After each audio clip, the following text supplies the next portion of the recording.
So I wanted to introduce Dan Johnson and Dan, do you want to take questions live or in the chat, or do you want to stop periodically? What Yes, will work best for you? I would like to, I'll break up the presentation into some chapters, and then I think at the end of each chapter, we can stop and take people's questions. So feel free to type in the chat at any time and write it so everyone can see it, I think. But so I'll try to scan the chat and then definitely stop and look through the questions there at the end of each chapter. But then also feel free to speak at those points if that's easier. Does that make sense to everyone? Yeah, that's good. Dan Johnson is architect energy consultant at Beyond Efficiency. He's consulted on building envelope, HVAC, water heating, sustainability on over 300 projects since 2016. He's gaining a wide exposure to current client challenges and building practices. He enjoys helping architects become educated in building systems and energy policy and to achieve the full potential of their projects to restore nature. Take it away, Dan. Thanks, Linda, for the introduction, and thank you everyone for taking the time to attend today. So we are talking about the 2022 Energy Code and implications, policy changes, especially geared for small projects. So we'll talk about ADUs, home remodels, new construction of homes, but no bigger than a single family home. This type of project and happening, assuming we're here in the East Bay doing a California project, I'm going to shift over and share my screen here. Screen one, share. Okay. Okay, thanks for bearing with me here. So I hope you can all see slideshow here. This is the course description. This is what I just talked through. Our objectives and learning goals for today are at the end of this talk. Hopefully you'll have a good idea of what's changed in the code, at least a solid, confident overview, and you'll know where to go to get more specifics on the things that apply to your projects and what you usually run into. So much of this new code change is about gas-free construction and systems. So I'd like everybody to have a strong sense of what is a good starting place for any given project and what to expect. So much of this content we usually defer to tradespeople or contractors, but we really need to kind of guide them in all of this. Let me back up and just say there's more change happening right now in building systems than there has been in the last 60 years. If someone is coming from electricians, mechanical installers, they're coming from a gas furnace and 200 amp service, like most of their assumptions they've trained on are changing, are new now. So, okay, so I'm not going to go over the what of the new code. We don't really have time, and I don't want to read a bunch of fine print for everyone. So to get your hands on the what is changing, Energy Code ACE is a great place to go. There's a hyperlink at the top here, energycodeace.com. You go to their resources tab, and they have these fact sheets.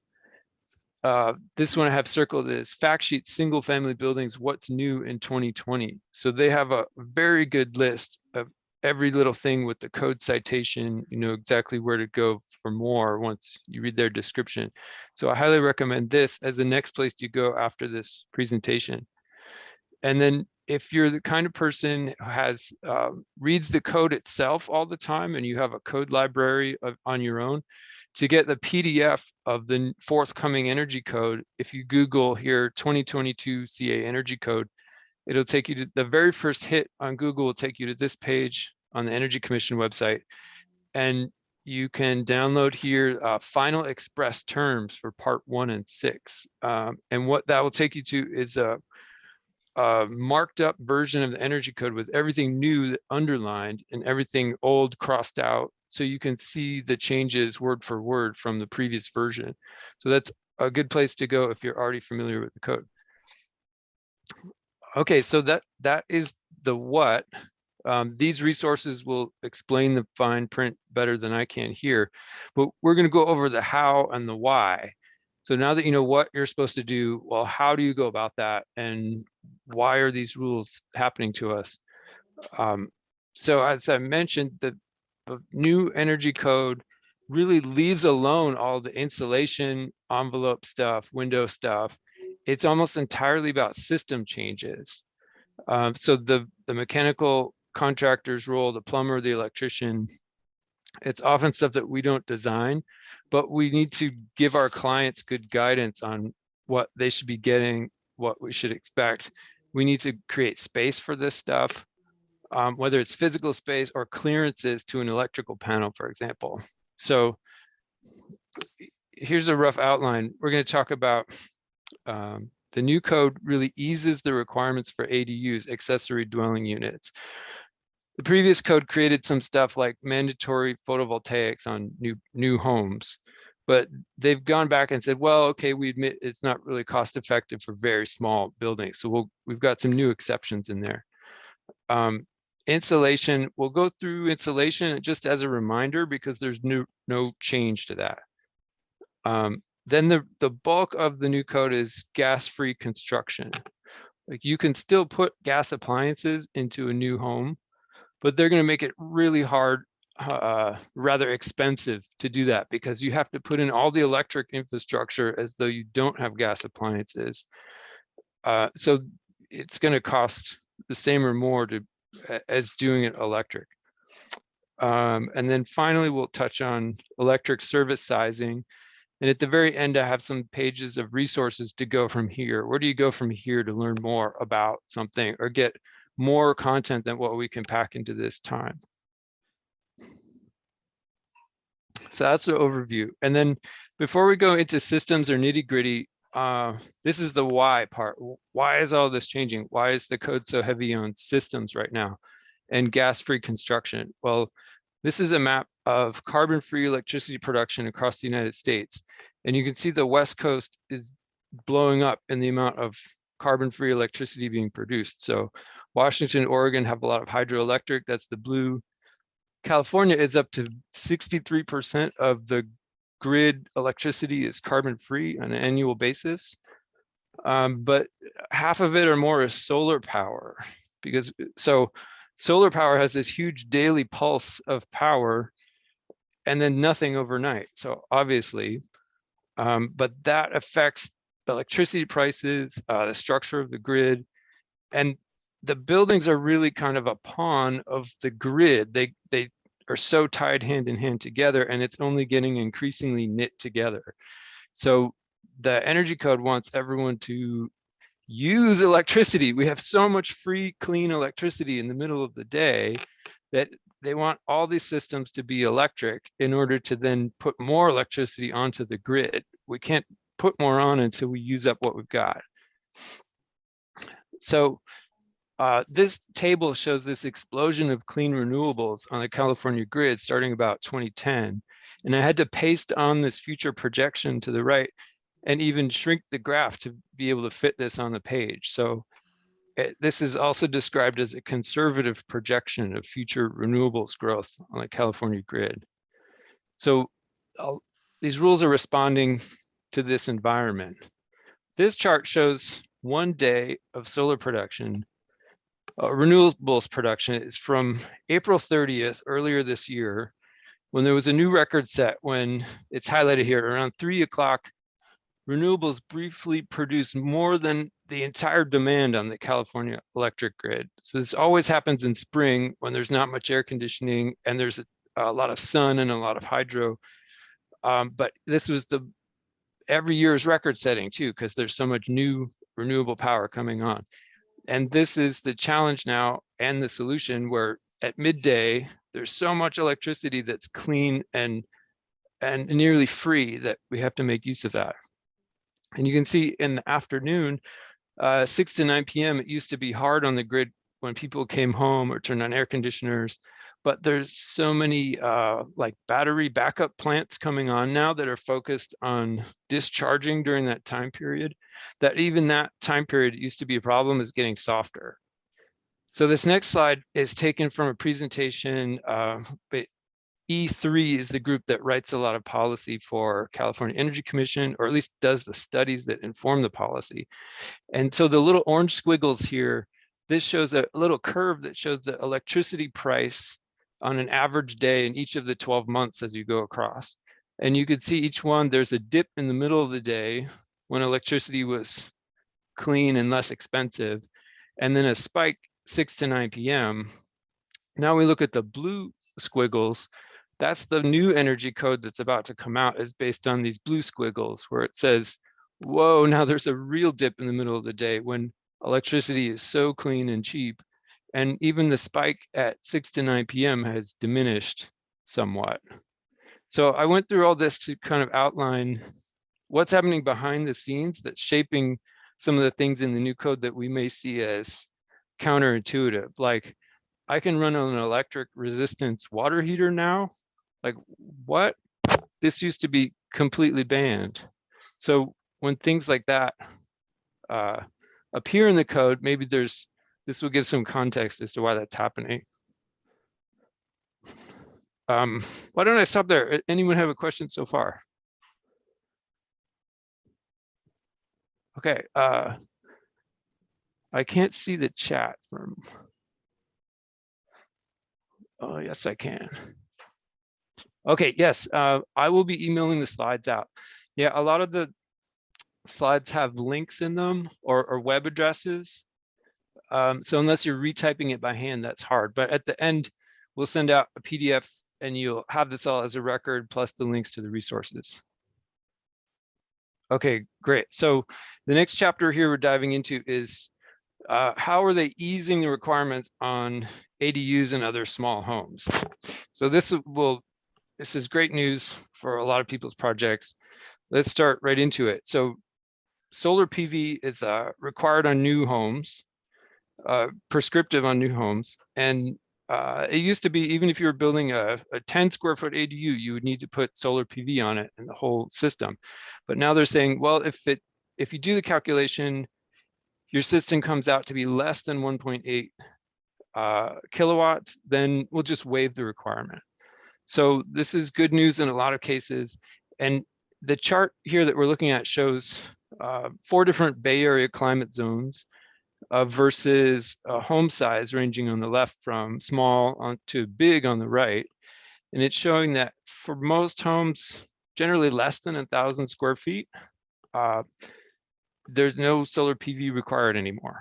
So we have that going for us if you're doing a small project and it's inconvenient. The next change for small homes, ADUs, is that we can now use an electric resistance water heater prescriptively in there. People were complaining, I'm building a home that's only 400 square feet. I have to dedicate a giant closet to this heat pump water heater that's required in my jurisdiction that has me being gas free. Well, now the Energy Commission says, okay, we get it for tiny homes. If it's less than or under 500 square feet, you can use a point of use instantaneous electric water heater. And point of use means you have less than 10 feet of pipe to your faucet or shower. The code does use the word instantaneous, meaning tankless. But there's something to be aware of here, which is a tankless water heater needs a lot of juice, 50 to 100 amps to provide, to heat up water that quickly, which is like 1 or 2 car chargers worth of electricity, versus something more conventional shown below, a low boy, so-called 30-gallon water heater that is electric resistance. It fits under a kitchen countertop. Same service to the person occupying the home. Not much difference in energy efficiency, but the tank type has a way lower amp draw. So it's likely to be friendlier on your whole electrical system that you're putting together. And I should note that both of these are 4 times less efficient than heat pumps that we'll get into. But be aware that you have this exception available for small projects now. Okay, those were the new things for ADUs and other small homes. We're going to go into kind of a reminder here about insulation levels, because they haven't changed and they're not changing in the new energy code. But when we did this presentation 2 years ago, this was a slide, and a lot of people were surprised that the prescriptive wall for new home construction is this kind of super insulated monster here, 2x6 with R21 bats or cellulose and R4 exterior rigid insulation. So that is the prescriptive for new homes, but in most cases, you can build a thinner, less insulated wall and still pass. In most cases, I said. So this next slide shows on a spectrum of home sizes, with small on the left and big on the right, the insulation matters a whole lot more as you get bigger on the home. So any home over 1,500 square feet, the energy compliance tends to be dominated by the space conditioning component, which means you need to really meet those prescriptive wall insulation requirements. For small homes, let's say 600 square feet or less, it's really all about the water heater. There's just not that much space conditioning that's happening there. So it's easier to skirt by without meeting that prescriptive wall insulation. These are some examples of addition projects to illustrate what we're talking about. On the left is a super small ADU with existing 2x4 walls. Because they're existing, there's an exception for that, and we could pass with those skinny little 2x4 walls, R15 insulation. On the right is a bigger addition, a second story addition. Remember, new construction for additions wants that super insulated wall, but we could pass with just a 2x6 without the insulation, the exterior rigid, because we had a good heat pump water heater on this, and it was a small addition. If we have to go with new construction, I'm going to, this next slide shows new construction on the right, 2,100 square feet. So we're getting to the bigger end of that spectrum now. We can't really pass with those skinnier walls. We have to go to something more super insulated. So I showed this slide 2 years ago when we were talking about this, but just want to offer it as a reminder that this home would have needed the exterior continuous insulation to pass code. The architect in this case wanted to not use rigid foam board, so we used a 2x4 studs staggered on 2x8 plates to get enough insulation to pass. Thinking about that size spectrum again, if we go over here to the left, new construction, only 560 square feet, we can pass with the skinny walls because that house is more about the water heater and less about the space heating.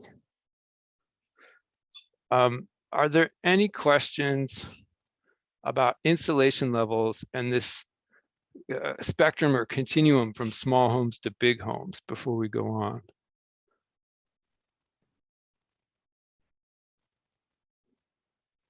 We'll keep moving. Feel free to put questions in the chat.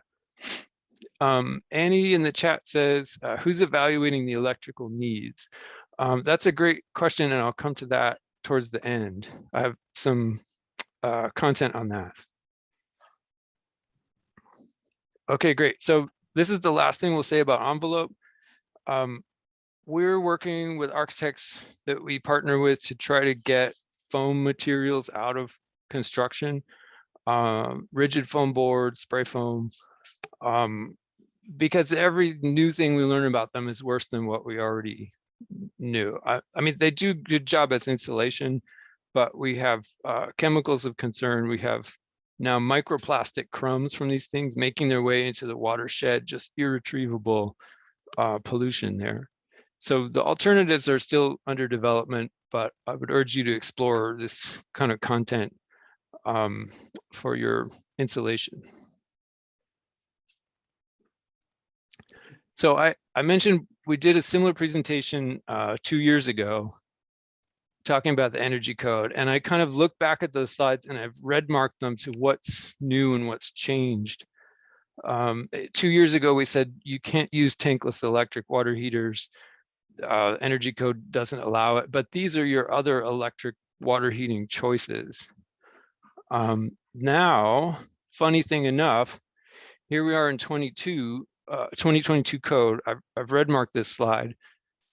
First of all, the prices of these water heaters have gone up like $2,000 in the quotes that I'm seeing. So, but that's true for almost any work since we've had the kind of the COVID price spikes on remodeling.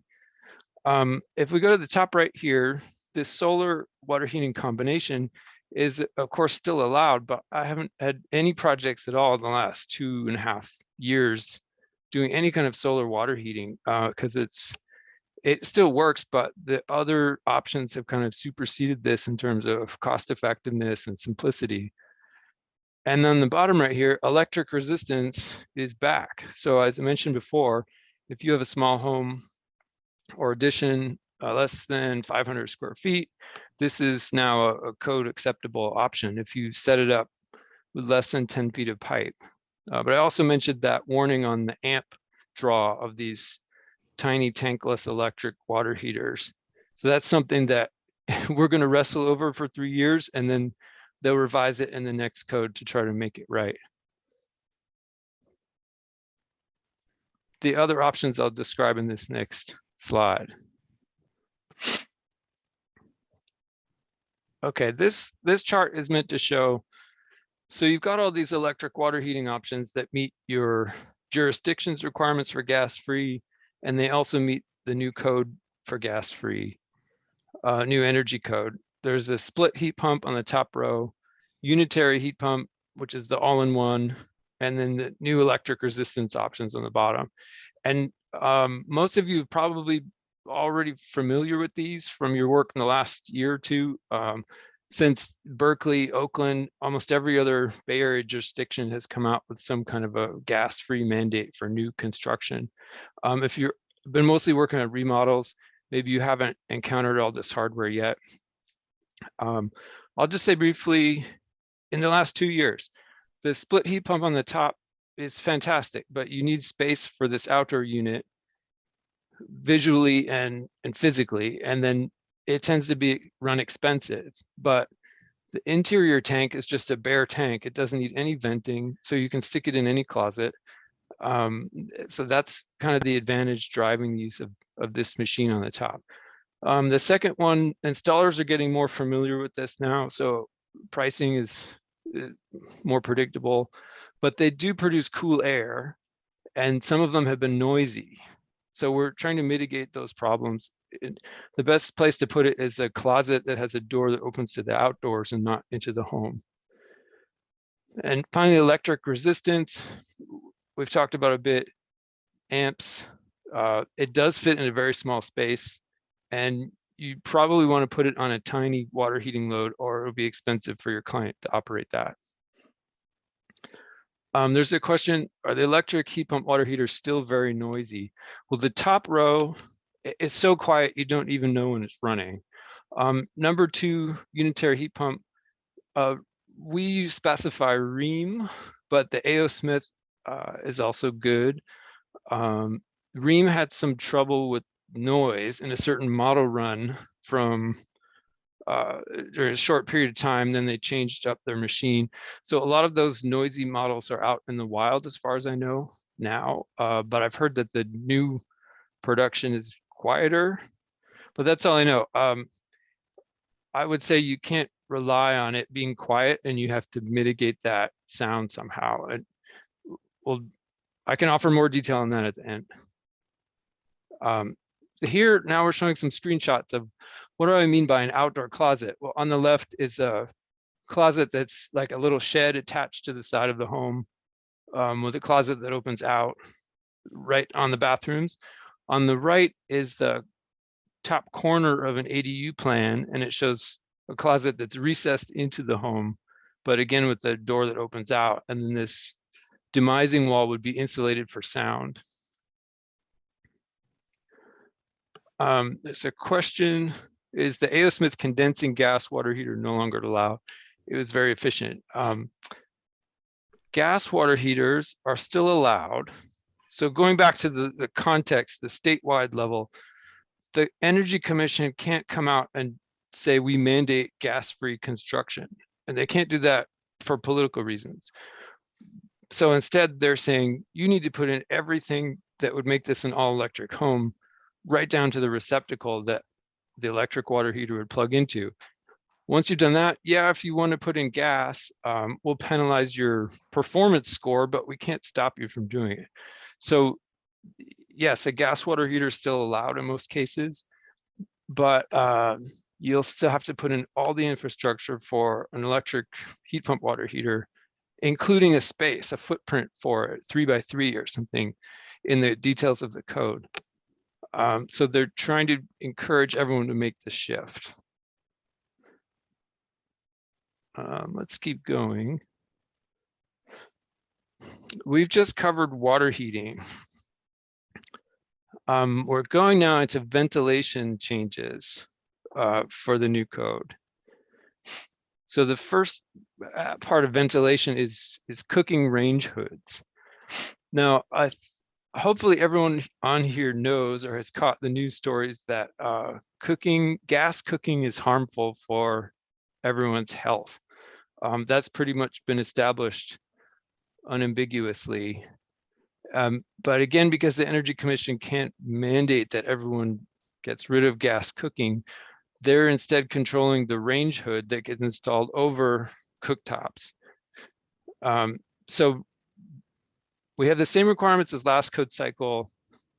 A range hood has to vent to the outdoors. It can't be recirculating type. There's some noise requirements. As long as you buy a range hood that is listed, everyone I've checked meets the noise requirements. It has to be verified after it's been built by a HERS rater, which is usually the same person that comes out to check bath exhaust fans and HVAC ductwork. What's being added now is something new called capture efficiency. So range hoods didn't used to be rated in how effectively they even caught the stuff coming off. It was really just a decorative device that had no performance tests at all that it had to meet. But now range hoods have a capture efficiency score, and Energy Code says you need at least this capture efficiency. And what are the two things that it depends on? There's a table down here, and you can see on the rows of the table, the smaller your home, the better the capture efficiency on the range hood needs to be. They don't want you, I guess it's faster and easier to pollute a small home with your cooking than a big home. So they want it to capture better. And if you have a gas range, that capture efficiency also bumps way up. So they want better capture over gas because it's more polluting than over electric, and higher airflow rates too. So this table is something to keep in mind. It's just going to constrain your product selection. So if you shop for the range hood yourself on your projects, you have to make sure it meets these marks. If it's something the client picks, you have to make them aware of these metrics, because the HERS rater is supposed to come out and verify that what you've installed meets these criteria. So you want to make sure that that is all taken care of before it's installed. So something new to be aware of.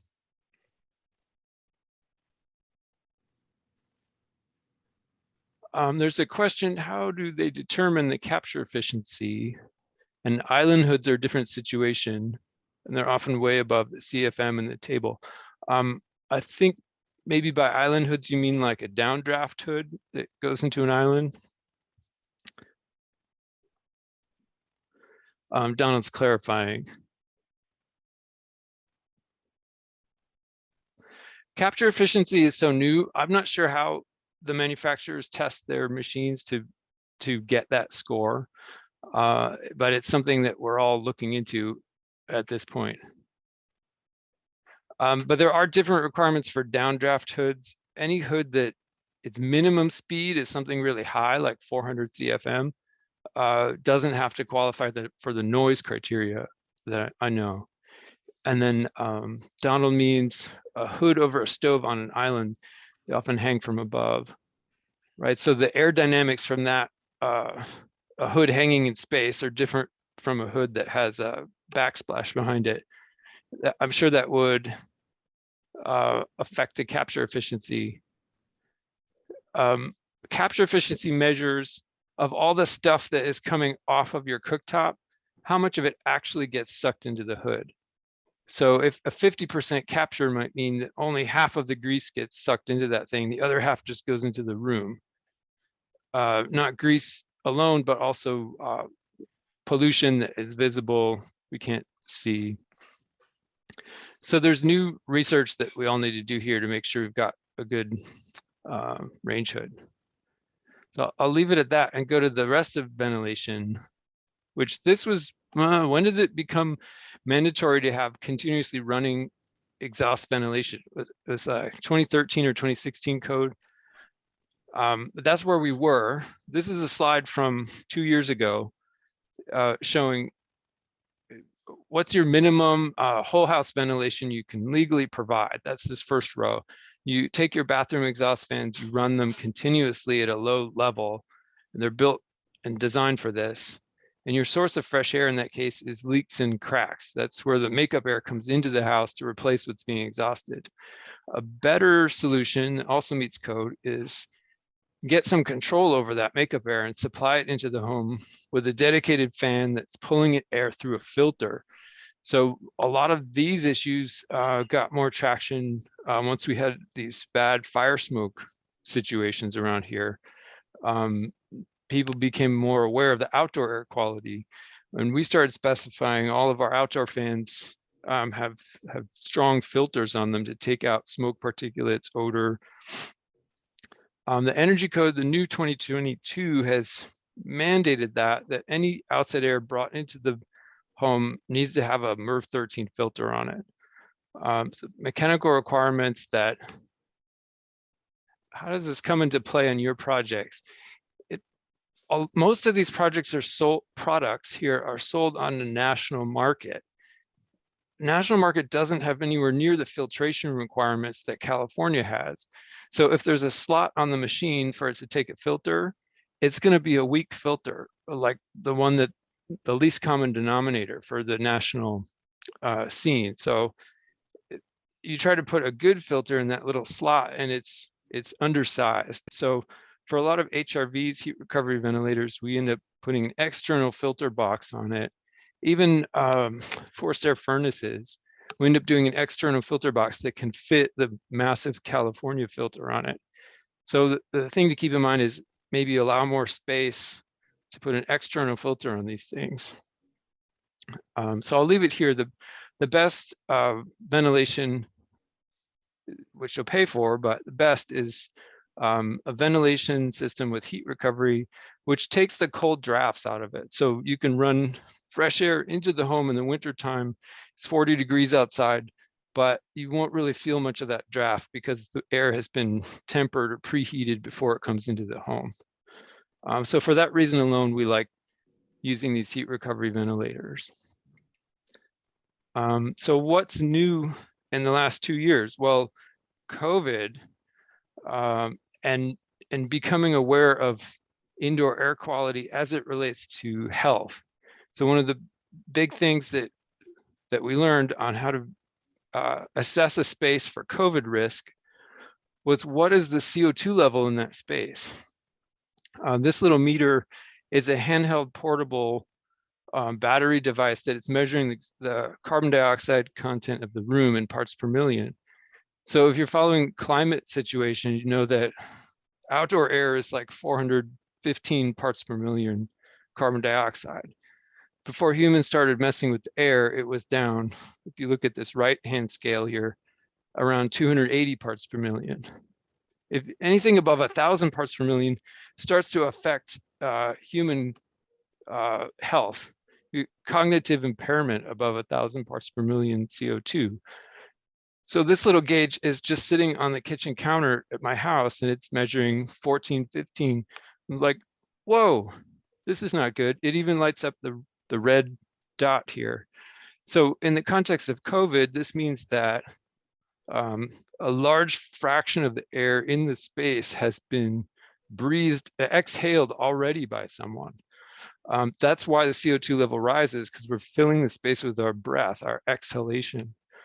So for COVID risk, we want to keep these numbers down, keep the room at 700 at a maximum. If the gauge goes over 700, it means you need to open windows, you need to get more air in here.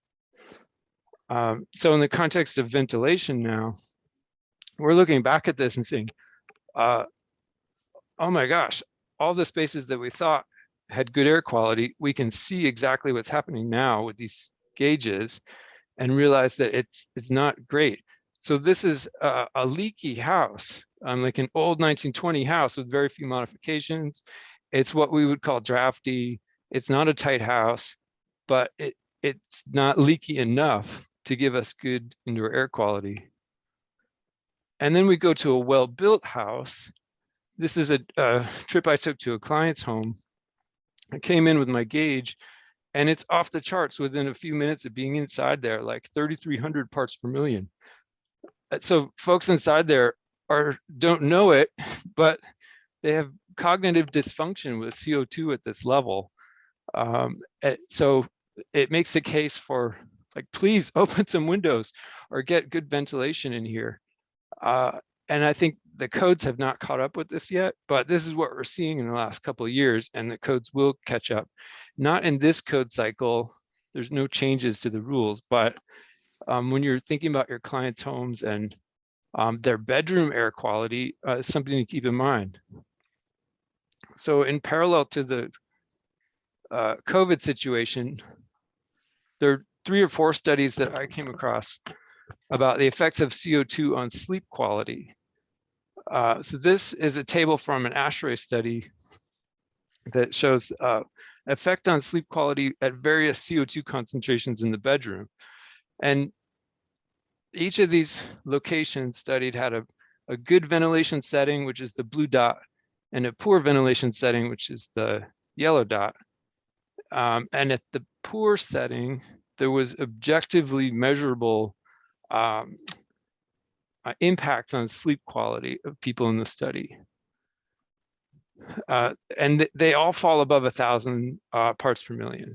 So there's more here to get into than what we're able to now, but it circles back to the issue of, are you providing some kind of active ventilation, especially to bedrooms?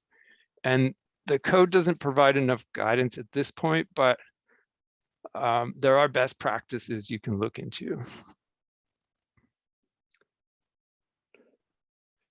So we're wrapping up on the ventilation section, and I'm going to talk about space heating now in the new code. Does anyone have any ventilation questions they want to put on the chat or ask out loud? I do. Oh, yes, someone said I do. Please go ahead. Hi, Dan. It's Mercedes. How are you? Yeah, my question is regarding, and maybe is basically in terms of the ventilation requirements that are currently in the code, how could we determine which of the methods, like you had those 3 methods, might meet those codes? I mean, leaks and cracks probably doesn't, given what you said, but is there a way that we can measure or know or aim for something or other while we're, also addressing the other ventilation requirements? Sure. So any of these, like I said, will meet code. Yes. They're actively moving air out of the house and into they're forcing some kind of air exchange to drive down that CO2 level. The problem with this code minimum leaks and cracks is you don't know where the outside air is coming from. You run bathroom exhaust fans continuously, those rooms are getting exhausted, but all of the makeup air might be coming through a single hole in the living room, for the most part, and then it makes its way to the bathroom and it gets exhausted. And so someone's sitting in a bedroom with the door closed, 2 people in there, and that room is full of CO2 and they're having the sleep quality impacts. So you might be meeting the intent of the code. The code is pretty sloppy in this regard. Unfortunately, to do a better job is more complicated and more expensive. So if you go to row number 2 here and provide a supply fan with a filter, you can draw outside air from a known location through a screen, then through a filter, and then push it, let's say, into 2 or 3 bedrooms, dedicated air supply. But that system's going to cost you. So I don't have a better answer than I guess you can do a good job, but folks have to know what to do and pay for it in the budget. Okay, so just quick clarification. It sounds like it is possible while meeting the code to also possibly properly address the CO2 issue if it's being tracked. I mean, maybe this is a longer conversation. Like, is it kind of like done if you say, okay, supply a plan with filter and you're meeting the code, which is not related to CO2, is there a way to figure out the CO2 thing? Is there a calculation or something else? Or well, at this stage, I think to gain we all need to gain awareness, and we need to find out what is cost effective that makes the situation better. So what really opened my eyes was getting one of these handheld CO2 gauges. This one's called an RNet 4, you can see on the slide, but there are others available, and it costed like $250, which was expensive for me for a tool, but I thought I need to learn this professionally. So I made it easy to justify investment. Someone else in the chat says, why not just open windows? Absolutely, open windows. Most of my clients are in like an urban area and they don't feel safe with windows open at night. Or maybe there's so much noise, or it's fire smoke outside and you can't open. So these are all challenges. Using a whole house fan at night, that's great. Really flush the house with outside air overnight. If you can do that, that's wonderful. A great way to go. Are there indoor air quality monitors that will automatically do things, open little vents in the wall? The commercial buildings, for a while, Energy Code has required them to have a CO2 sensor on the wall in a room like a classroom or a conference room. And when that elevates, it kicks on the ventilation system. So it's been in the code. It hasn't been applied at a residential scale. And the quality gauge that goes on the wall is $400, $600, $800. But I think that's what's going to be coming around to a home. So, for example, you don't run the heater a constant level every day of the year. You use the thermostat, right? So if you need heat, you run the heater. If you don't, it's off. I think the same thing, ventilation might make the same transition where we don't run it continuously all the time at the same CFM. If there are a lot of people in the house, we would ramp it up. And if there's no one home, it would turn off. But we need the ventistat or whatever we call it that would make it smart enough to do that. But we'll get there. It's not in the code yet. There's some more questions I'll try to get to at the end, but let's go through space heating now. I guess the takeaway here is that if you're trying to heat a small building with electric resistance, it's easier in this code cycle. So like I said, the electricity is cleaner and more abundant, and the scoring system reflects that. If you don't have an electric heat pump installed, the code will make you pre-wire for all of that stuff as if you did. So you can still use a gas furnace, but if your jurisdiction even allows it, like Oakland, Berkeley won't let you do that, among others. But the statewide code is making it harder as well. So here we're looking at a floor plan of a very small ADU, kind of a pool cabana that's being built. Electric resistance heat was kind of the starting place. Like, it's so tiny, we don't want to put a whole mini split thing on it. We don't want a whole heat pump water heater just for this thing. So we do have a heat pump water heater in the main house, so we're bringing hot water here in a pipe. So this gray table on the right shows how the performance compliance works. In 2019, there are 2 scores you have to meet. You have to pass both of them. The first one, called efficiency EDR, was like it sounds. How efficient is this home? In this case, because we're trying to use electric resistance, inefficient floor heat, it's failing by 10%. The second one, called total EDR, then adds the solar PV requirement on top of that. As long as you have some solar panels, the small amount that it needed, you pass there. So that was our situation in 2019. If we run the same project in the 2022 code, they're adding a third metric. This is to make it harder on gas. The third metric, called source EDR1, is about how much climate pollution is this project putting out, how much CO2 in that scoring system. Because it's all electric, clean electricity, we're passing there no problem.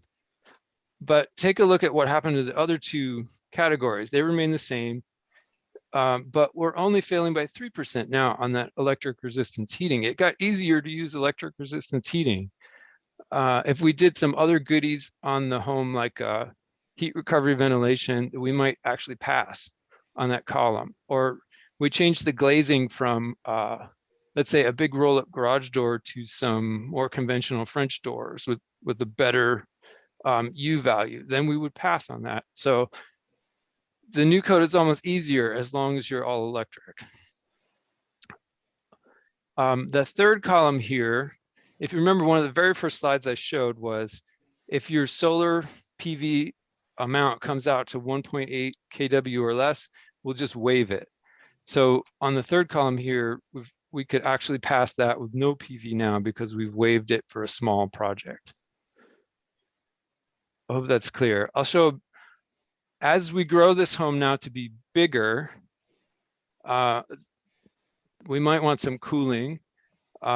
Electric resistance is not going to pass because we have more envelope here we're trying to heat. But maybe we still don't want to put in a whole mini split heat pump system, or maybe there's no space, there's no attic to put a heat pump ducted system in. So what has come on the scene in the last couple of years are these little small room-sized heat pumps. So here I've circled one that's on the wall. It has no outdoor unit. And the market for this is satisfied by just 2 companies now, and they're both competitors from Italy. So one is called a Foca, used to be called Innova, and the competitor is Olympia Splendid Maestro. Olympia is spelled in a funny way because it's Italian, but the machines look like this. You could heat a whole home, a small home, using one of these. It's not like a ducted mini split because there's no outdoor unit. It's all in one box. It's like a hotel style air conditioner, but in this more attractive form factor. And it just needs these 2 ducts through the wall to the outdoors. So more and more of our projects are looking at this. If it's a small ADU type of project, the manufacturers of these are going big in California. They want to take over this market, but they're slow to ramp up. So response and support by manufacturers has been hit or miss on my projects, but they're dedicated and they're trying to grow their distribution here. Supply chain issues, FYI. Yes, thank you for the comment. That's definitely true, but look for more from this category as we go forward. In the more conventional realm for this type of project, the ductless mini split has been kind of a go-to heating cooling device. They're hard to integrate architecturally, and to our tastes, these wall-hung boxes don't look very good. I've created this gallery on Pinterest of well-integrated machines that I've found online. So I've collected the photos, I put them all here. This is the URL. If you want a gallery of other architects who have used these, you can glance through here and maybe you'll find something that looks like you could use on your projects. So again, the slides will be later available. You can copy the URL. So summary of space heating. New energy code wants it to be all electric. You can still put in gas, but you have to wire for electric anyway. And that compliance scores that we looked at, go back here again. This new category will make it harder to pass gas, so to speak, because they have a whole new score based on climate pollution, and a gas will fare poorly in that category. We have to pass all three to make that performance compliance come out and say you're good, you're passing. So you can still put in gas, but these are your main choices. So you've got all the styles of heat pump that you want. Some are bigger than others. Since 2020, we're now adding these little room size heat pumps with no outdoor unit, that Innova, Olympia, but again, they're ramping up and they don't have the supply chain in place yet. On the bottom row, we have our trusted electric resistance pathway, but you have to throw in some goodies to make that pass, like heat recovery ventilation or extra insulation. It helps if the building is small. And electric resistance heaters come in all of these different formats as well.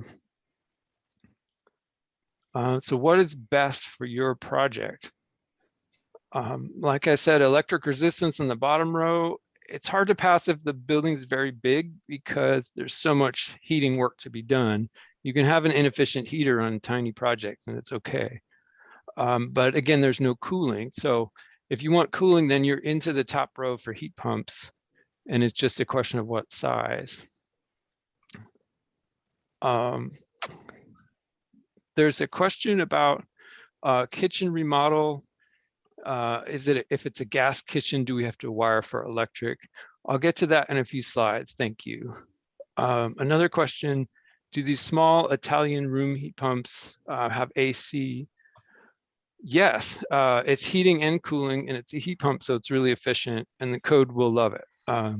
Downsides is you have this box on the wall you have to integrate architecturally. They do have to be placed room by room, but if you had a small ADU with 3 rooms, you could put one in the main space, and it's going to condition everything. The bedrooms might be like a degree or 2 cooler or hotter than the main room. If you have open plan, it works even better. They don't put out a whole lot of power, so it's possible you have more of a cooling load than this thing could handle. So this sizing applies to this as well. We've wrapped up the space heating portion. I've shown the choices here that work. And I hope you have a good sense of, based on the size of your project, what is a good size heat pump to target for that. The next section is we're getting into the appliance question and panel sizing. I'll do it in the right order. Okay, so appliances, the new energy code says, sure, you can put in a gas appliance, but you're going to have to wire for the electric. And so you put in the electric, then you're done. So what are the electrics? A heat pump clothes dryer takes the place of a gas dryer. These are known to take longer to run. There's more product availability in the compact European size that's only 24 inches wide. You might have 5 or 7 models to choose from. In the wider, deeper American size, there's only one model on the market right now, which I've heard mixed reviews of it. So that's a challenge. I don't have an answer there. But as far as wiring, it's got to be in place for new home construction in this forthcoming code. Induction range, there's a huge diversity of products out there that will all fit. So that we've got that going for us. And then the wiring has got to be there as well.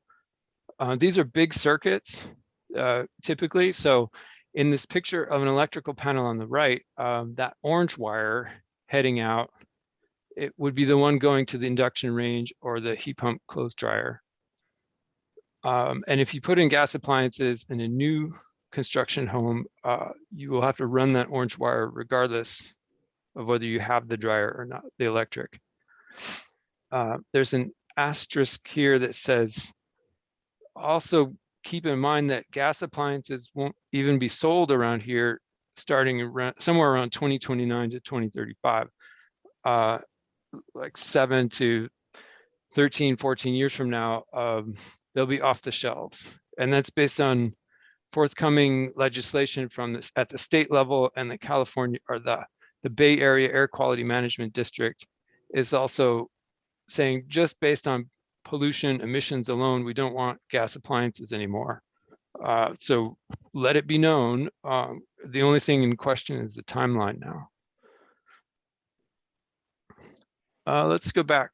I skipped a slide. So I just talked about how all homes, new construction needs to be wired for electric appliances.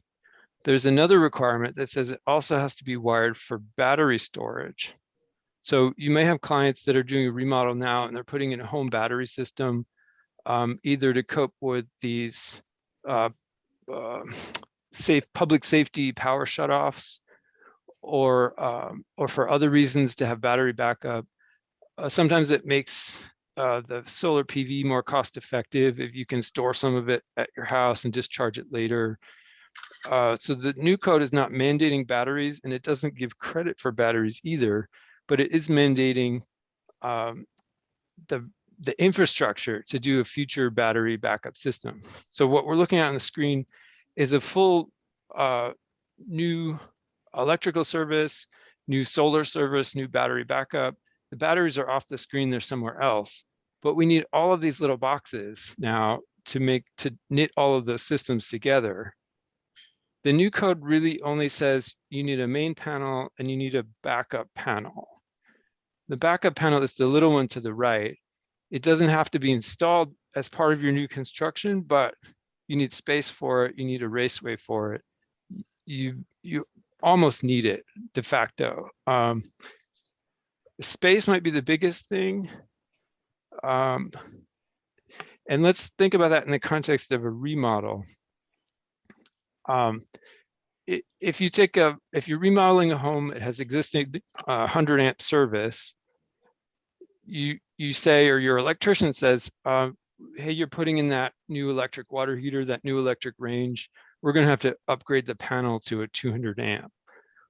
Despite other issues I'll talk about in a moment, as soon as you increase your service size, now PG&E is going to want all of their current clearances to any water pipe on the outside, a hose bib, a downspout. You'll need X inches in front of the panel, X inches above the panel. If it's an existing situation, you might not have that. You have to start moving water, moving downspouts, relocating the panel. So I don't have all the answers here, but this is something to really get on top of. Electric service sizing. This is what I just started talking about. If it's a remodel situation, here's what I've learned. We want to avoid service upgrades as far as we possibly can. At the same time, the electrician will say, oh, new electric cooktop, you're going to need a service upgrade. And they say, whoa, whoa, whoa, whoa. We're not putting in a service upgrade. We'll do anything but put in a service upgrade, because not only does it trigger these clearance requirements, it's a cost and it's a delay. Like PG&E will take forever to approve it, get you set up on their side for it.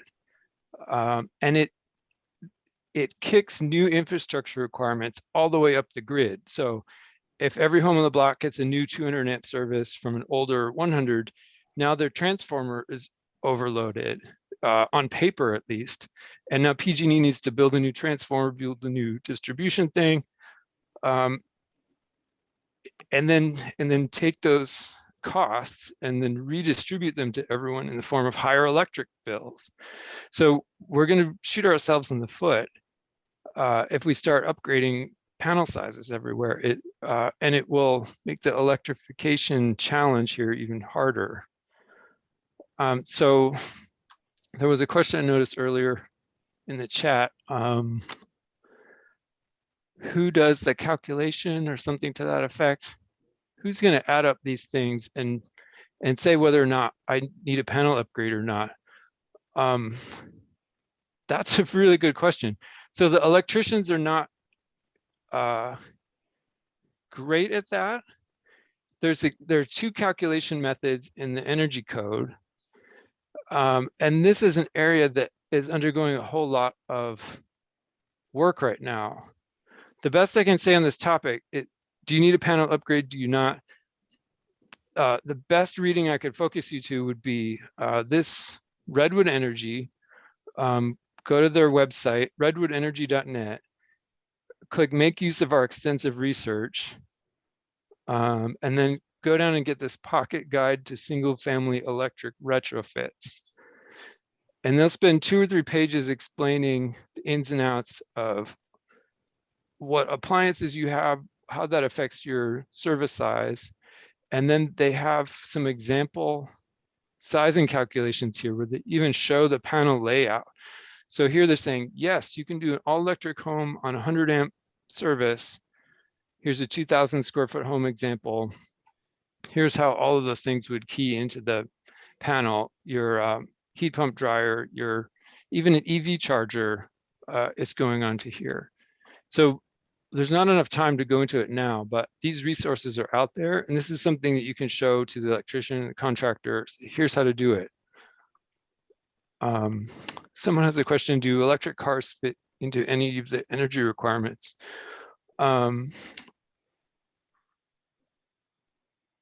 The energy code has nothing to say about electric cars, so it doesn't fit into here. If you're sizing an electric panel, it's got to incorporate the EV charger.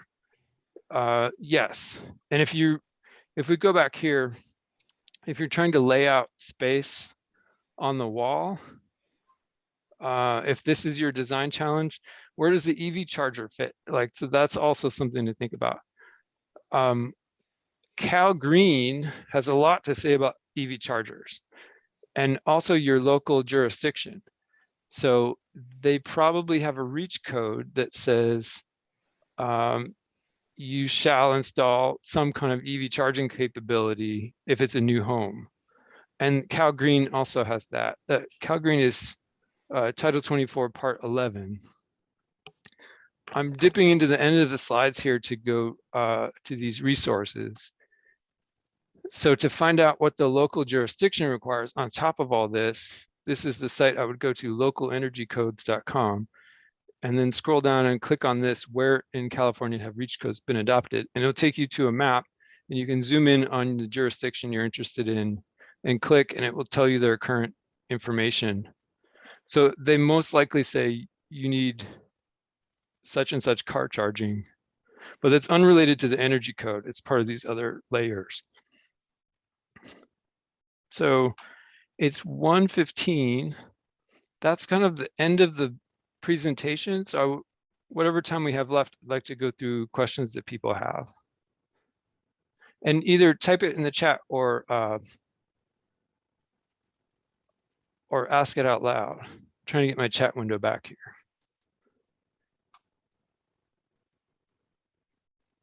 While you're thinking, I have some slides that will probably be more useful when you get this as a PDF, but I wanted to highlight the resources again.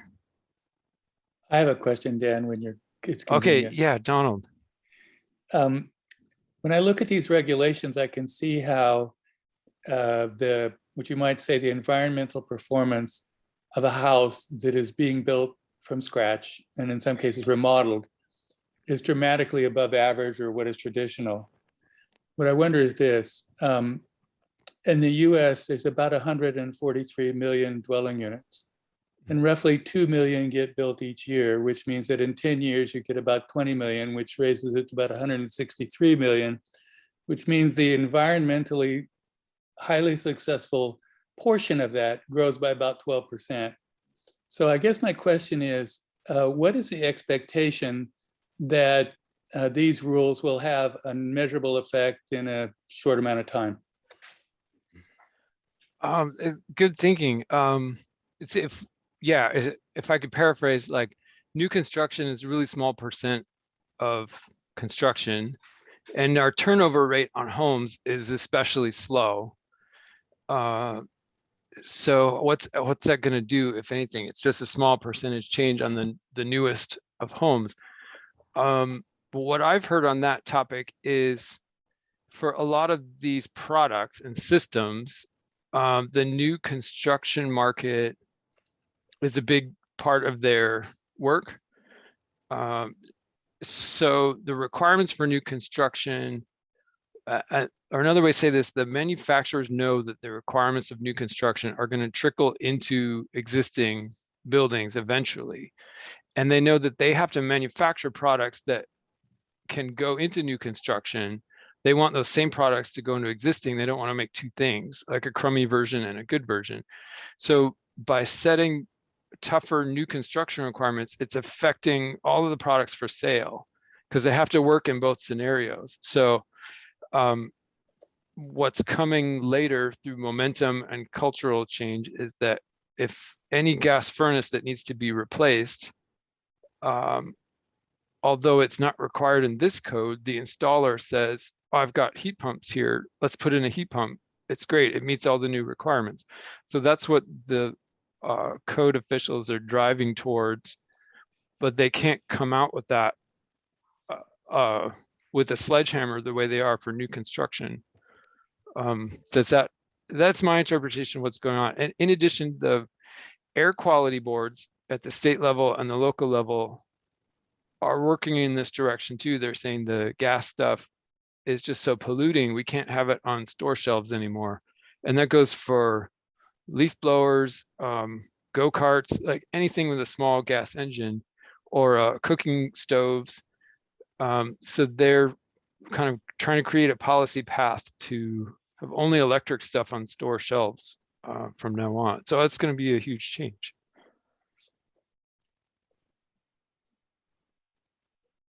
I'll wait for questions. I'll go through these resources. So I'm at the very beginning, Energy Code ACE.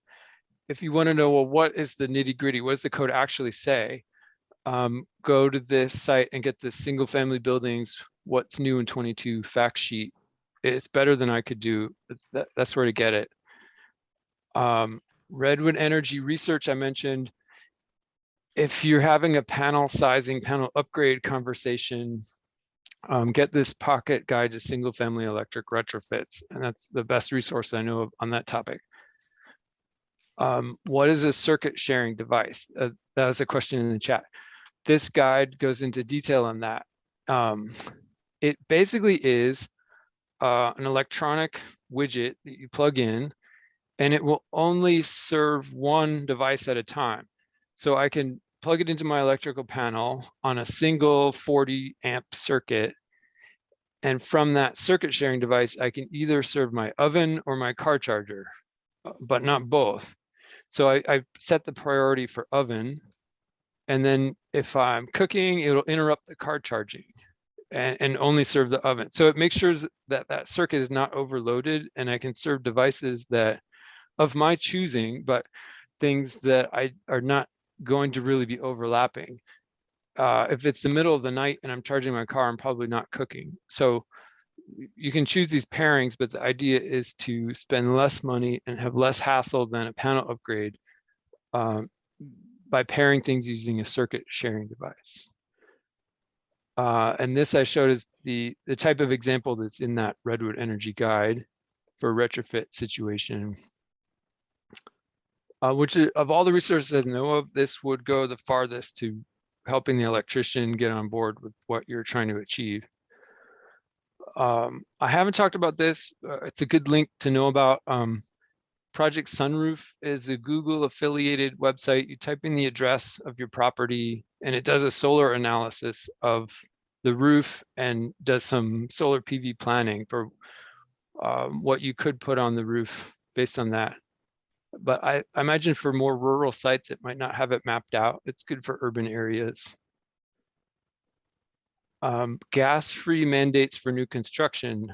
I think if you've been working in one of these jurisdictions, Berkeley, Oakland, Richmond, the last 2 years on new homes, you've already encountered this, but you cannot run new gas piping in a building in Berkeley. So there's drama around that. It's being challenged in a court. But how do you know if you're in one of these jurisdictions? Well, I mentioned this site. Go to localenergycodes.com. You can find out what your specific reach code is, and that will affect gas appliances, car charging, like we said. What are the resources? Incentives. So the state is trying to get money into your hands to do replacements, because there's a learning curve and there's a manufacturing curve, and that makes the heat pump stuff more expensive than the gas stuff we've been using. So switchison.org and type in your zip code, and it will list rebates and incentives available. There have been other sites in the past that offer this, but this is the best one that I know of right now. And that's kind of it. Another question in the chat. A lot of changes have occurred regarding energy use, and what is left, what energy code changes are on the horizon. Gosh, I don't know. Once you've made the homes all electric and people have adapted to that, contractors have adapted, what's next? I don't know. If we go back to the very beginning, the way that the grid is changing has changed what we're doing with houses. And I think that dynamic will continue. And a lot of the things have been counterintuitive and unpredictable. Like now we're using electric resistance heat again in California of all places. So, and at 30 cents a kilowatt hour. So there was a time, if you go back to 2008, 2010, it was the state's energy policy that they wanted every home to have enough solar PV on the roof to match its annual consumption and be net zero energy. That was back when few people had PV, but now there's so much that they realize, whoa, wait a minute, that our grid can't handle every house being net zero energy. And we'd have so much oversupply in the middle of the day. We have to export it. It just creates more problems than it solves. And just a little bit of PV is enough to solve all the problems. So that was something we couldn't have anticipated in 2008, or at least it wasn't part of policy. But now things 14 years later have changed quite a bit. So what else is coming? I don't know. I have a question. Yes, Linda. I come from a science background, and the interior air CO2, I just wonder where they get their acceptable levels. I mean, I think many places in the world are cognitively impaired when you look at families, multiple families even living in an apartment. And it seemed like that it would be a shock to see masses of people who had lost brain function. I think those are good comments. I'm ignorant on this myself, other than what I presented here, and the few studies on sleep that I've looked at. I took one of these meters in my car just driving around, and I was shocked at how quickly it shot up off the chart. Being sealed up inside a car, just one or two people in there breathing, you're almost immediately in the cognitive impairment zone, which made me think that most people are driving around, if they're not running the outside air fan, in that state all the time driving. So I think people learn to live with this. And we've just taken it as normal. But as far as medical science, I don't know where this takes us, but it's something new that we've learned. And it's definitely going to affect how we put mechanical systems on buildings in the future. Well, just having the meter seems pretty frightening. I mean, Sure. no. But since having this, it sits in the kitchen. When it goes high, I open a window. If it's low, I feel good and comfortable. So I don't know. It's right now it's just an awareness raising tool, but I don't know where this leads us. Thanks. There's a comment. I just lost a client from breathing in his own CO2 while snorkeling in Hawaii. A bit of a shock. Yes, there's all. I'm sorry to hear that. That sounds like a tragedy. But the CO2 can mess with you in high concentrations. Yeah. Next question, what is the solution to lowering CO2 levels in bedrooms with closed doors? It doesn't seem that a whole house fan solves this problem. At the moment, the only thing I know how to do is, some of our clients say, well, we sleep with the windows open at night. We prefer it. We prefer a cool bedroom. I think that's great. More power to you if you live in an environment where you can do that. I would love to do that. Just get all that fresh air overnight. It's not always an option, even if people do want to do that. The only mechanical solution I know of right now is to provide some kind of dedicated fresh air directly to bedrooms. So even if the doors are closed, you're pushing in a very small amount of outside air all night long, and try to keep the room healthier that way.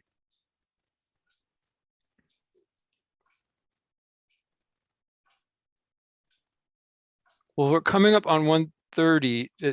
Are there closing remarks or anyone have any final questions? Well, I just want to thank you for presenting a wonderful program with very much in depth on the subject and things that I never knew about or considered problems, and really appreciate that you've put all this together for us. Thanks, Linda. Yeah, I look forward to, I'll create a PDF of this slide deck and send it to the organizers to get it in people's hands with the links to the resources. My email address here is on the screen. And thank you everyone for spending the hour and a half with me. It's been really good. I couldn't stay on top of this without everyone's questions and knowing what's relevant to them. So thank you for that. Right. Thanks so much.